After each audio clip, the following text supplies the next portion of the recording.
Hello dear student, how are you all? I hope you all are fine. So बच्चों, आज हमारी SST की class second का chapter number 8 start करते हैं। हमारे चैप्टर का नाम है हमारे परिधान वस्त्र। तो बच्चों, आज हम वस्त्र के बारे में बात करेंगे। वस्त्र हम सब पहनते हैं और वस्त्र पहनना सभी को बहुत अच्छा लगता है, प्रिय होते हैं।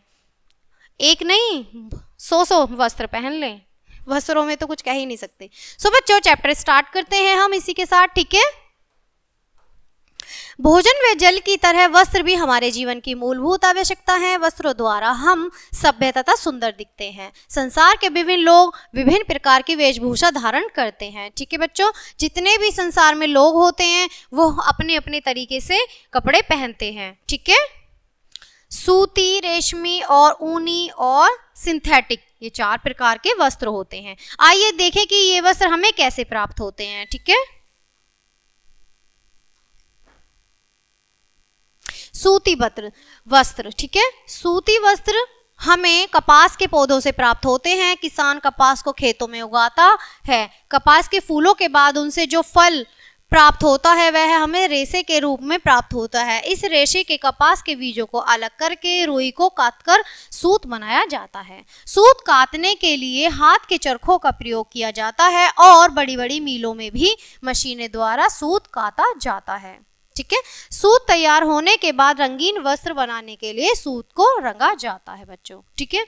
चित्र में देख रहे हैं आप, ये रुई का पौधा, ठीक है। सूत का धागा, सूत से बनाना मतलब सूत से वस्त्र बनाना, किस तरह से वस्त्र बन रहे हैं और सूती वस्त्र, यहाँ वस्त्र तैयार हो गए हैं। ये एक प्रोसेस होता है सूती वस्त्र बनाने का बच्चों, ठीक है। चित्र के तरीके से हम माध्यम से जानेंगे, ओके। आगे बढ़ते हैं। सूत से कपड़ा हथकर घोल तथा मिलों में बुना जाता है। बुनाई के पश्चात भी कपड़ों को रंगा जाता है। सूती वस्त्र हल्के, मुलायम तथा नमी को सोखने वाले होते हैं, अतः इनको गर्मी तथा बरसात में पहनने से शरीर को आराम मिलता है। ये कपड़े पसीने को सोख लेते हैं। रेशमी वस्त्र हमें रेशम के कीड़े से प्राप्त होते हैं। रेशम को बनाने वाला कीड़ा शहतूत के पत्तों पर पलता है। शहतूत के पत्तों का खाकर यह कीड़ा बड़ा होकर और अपने चारों ओर जाल सा बुनता है। कीड़े से रेशम प्राप्त रेशम को धागे के रूप में काता जाता है और इसके बाद कपड़ा बुना जाता है। रेशमी वस्त्र हल्के, महीन तथा सुंदर होते हैं। इनको अधिकतर गर्मी में पहना जाता है बच्चों।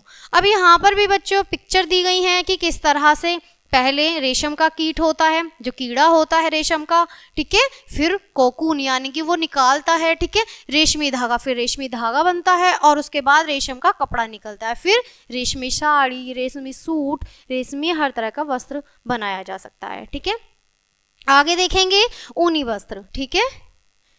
ऊनी वस्त्र ऊन से बनाए जाते हैं। ऊन मुख्यतः भेड़ों के बालों से प्राप्त की जाती है। आजकल अन्य जानवरों के बालों का प्रयोग भी ऊन के लिए किया जाने लगा है। इन बालों को पशुओं के शरीर से काटकर मशीनों से इनकी अच्छी प्रकार धुलाई की जाती है, ठीक है। इसके बाद उसे काटकर ऊनी धागा बनाया जाता है। इसी धागे से कंबल, स्वेटर आदि ऊनी वस्त्र बनाए जाते हैं। ऊनी वस्त्र अन्य वस्त्रों से मोटे होते हैं। इनका उपयोग शरीर को ठंड से बचाने के लिए किया जाता है। ऐसे वस्त्रों को केवल सर्दियों में ही प्रयोग कर सकते हैं बच्चों, ठीक है। तो बच्चों, इसका भी प्रोसेस सेम ऐसे ही है। पिक्चर द्वारा भेड़ है, यहाँ भेड़ के बाल ले लिए हैं, फिर ऊन तैयार कर दिए और ऊन की फिर बुनाई की गई है और बुनाई करके इस प्रकार से वस्त्र तैयार किए गए हैं, ठीक है। स्वेटर, जर्सियाँ, ठीक है, ग्लव्स, सब चीजें तैयार की गई हैं, ओके। आगे देखेंगे बच्चों सिंथेटिक वस्त्र, ठीक है। कृत्रिम धागों से बनाए जाते हैं। लोग इनको कृत्रिम रेशम भी कहते हैं, ठीक है। इन वस्त्रों के लिए बड़े बड़े कारखानों में विभिन्न प्रकार के रसायन तैयार किए जाते हैं और फिर इनसे धागे बनाए जाते हैं। धागों से कपड़ों की बुनाई की जाती है। ऐसे वस्त्रों में सारा कार्य मशीनों के द्वारा किया जाता है। ये वस्त्र चिकने, मुलायम, बहुत हल्के होते हैं। इसमें नमी सोखने की क्षमता बहुत कम होती है। ऐसे वस्त्र शरीर को, त्वचा को हानि पहुंचाते हैं। टेरिकॉट, टेरिलीन, प्लास्ट, ईटर आदि कपड़ों को सिंथेटिक वस्त्र के प्रमुख उदाहरण हैं, ठीक है। कुछ लोग जो विशेष कार्य करते हैं विशेष प्रकार की पोशाक वर्दी पहनते हैं। यहाँ विभिन्न प्रकार की पोशाकें दिखाई गई हैं। हमें केवल स्वच्छ कपड़े ही पहनने चाहिए। स्वच्छ कपड़े हमें स्वस्थ रखते हैं तथा देखने में सुंदर भी लगते हैं बच्चों। ठीक है, कुछ पिक्चर दी गई हैं यहाँ पर। ठीक है, जैसे पायलट इस तरह के कपड़े पहनते हैं, सैनिक इस तरह के पहनते हैं और दमकल कर्मी इस तरह के पहनते हैं। ठीक है, यहाँ पर डाकिया के कपड़े अलग हैं, डॉक्टर्स के अलग हैं, नर्स के अलग हैं। ठीक है, छात्रा यानी कि जो स्कूल जाते हैं बच्चे, उनकी यूनिफॉर्म अलग है। ठीक है, सिपाही के अलग हैं और चालक, जो बस चालक होते हैं, ड्राइवर, उनकी भी ड्रेस अलग होती है। ठीक है, सो बच्चों पिक्चर के जरिए आप इस पार्ट को बहुत अच्छे से समझ गए होंगे।